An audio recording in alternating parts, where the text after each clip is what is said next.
would say that the house was haunted. You do believe your home is haunted? Absolutely.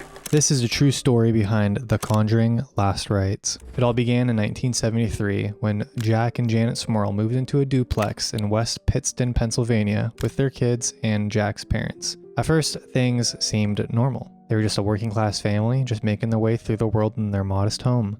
But after a couple months, things started to get strange. First began with strange smells just emanating from the room, or maybe their appliances would break with no real reason for it. Furniture would reportedly levitate, lights would flicker, and at one point a ceiling fan flew off its mount and almost hit somebody. But the scariest claims were the physical. Janet said she was grabbed and assaulted by an invisible force.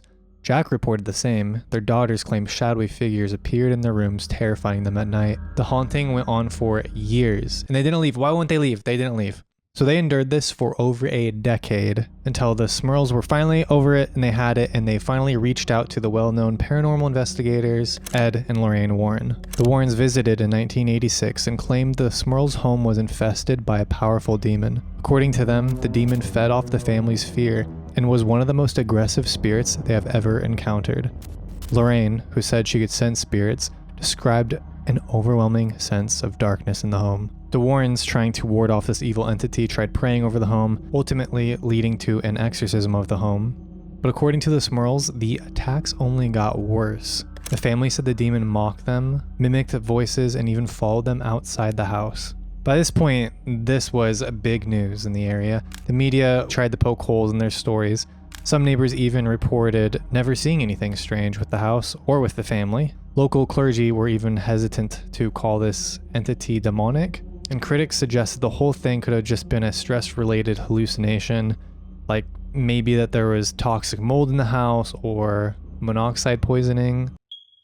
And I really hate the gaslighting here. Like, these people are literally saying they're being attacked by something and nobody's going to believe them. The Smurls stood by their story, okay, until the very end. And you might be asking, how did this end? Well, apparently, according to them, the demonic entity kind of just left. So that is the story of the Smurl family and how it relates to The Conjuring Last Rites. I mean, obviously, the Hollywood movie takes a lot of liberties in this case.